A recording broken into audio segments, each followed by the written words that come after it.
That is Hazrat Bashir Ahmad's opinion and advice. So if you agree with that advice, you should follow it. What are the gaps in your case? Is that something too private to be discussed here? How old is your last child? Is it here? And who was the son or daughter just older to him?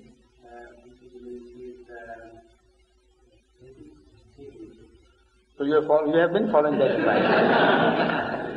And asking me after you have already followed the advice? It's useless now. My object was for our younger people to... The younger people should follow their parents.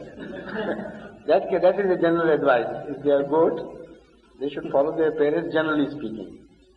And every family, in fact, has its own patterns. That I know. In marriage and in birth, conduct and behavior, there are families who are known, famous for large numbers, and there are families who are famous for small numbers, but there are some exceptions, of course. But generally speaking, in some families you find large number of children. And so many factors go into making final decisions about it. In fact, these decisions are not made consciously. They themselves are being directed by unconscious forces. The fact is that if a woman is healthy and is capable of bearing more children, then it is not a planning. It automatically happens that the people have more children, generally speaking. But if there is a standard of sophistication in the family and the people are rich enough to enjoy life,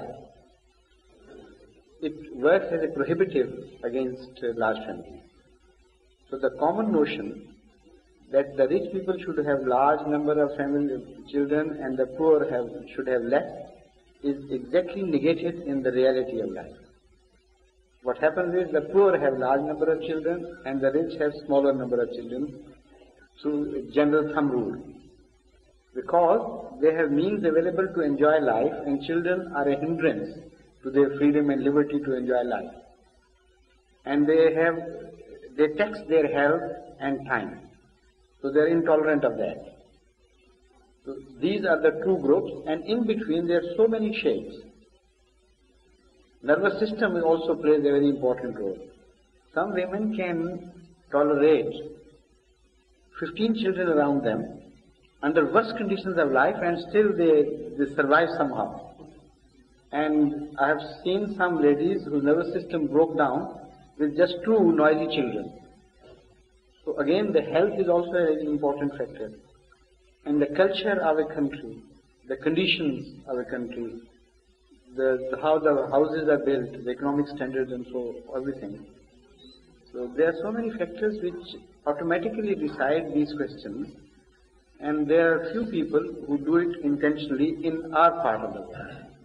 It just happens inadvertently, but there are certain factors which are subconsciously controlling these decisions.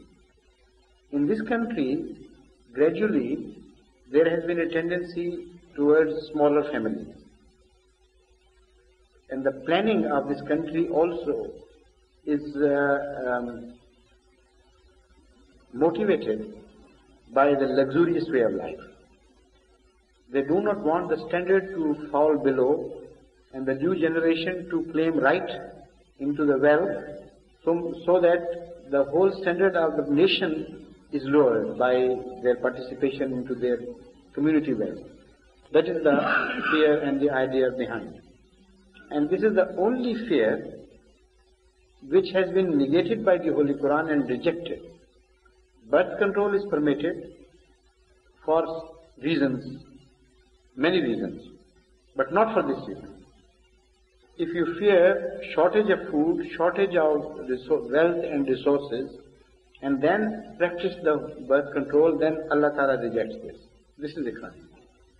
For other reasons, for upbringing, for health reasons, so So many other reasons can come into picture. You can effect birth control according to the Holy Quran.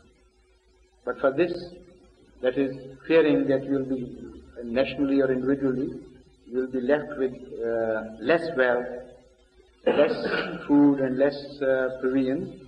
That is the reflection upon God. So Allah Ta'ala rejects this. So if you follow Hazrat Mirza Bashir Ahmad Sahib's argument, from that you will understand that the birth control which he is advising is not based on the fear of shortage of food. It is based on some inferences he has drawn from the Holy Quran. He says, as I know, that according to the Holy Quran, the time for looking after, for feeding, breastfeeding a child, according to the Holy Quran, is about 2 years. And add to that 9 months of pregnancy and no man's land in between. So it comes up to about 3 years. So immediately after pregnancy, birth is not, conception is not possible. So add a few months, 2 months for instance, in between, and it will come up to about 3 years. And some say 2.5 years is the period of lactation. So 9 months plus, that is 3 months, 3 years plus 3.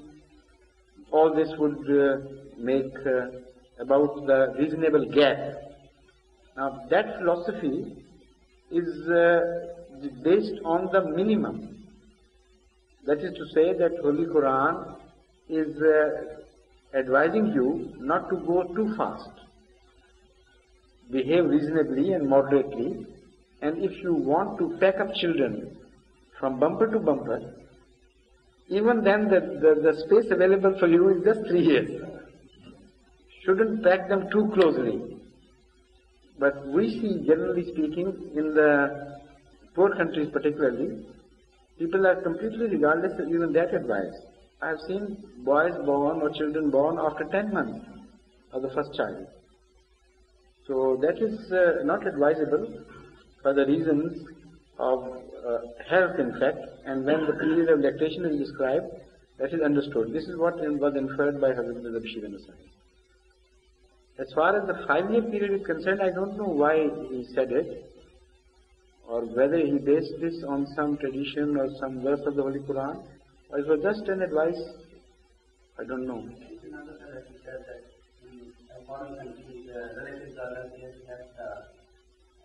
So it is just a word of advice. It's not anything based on religious teachings.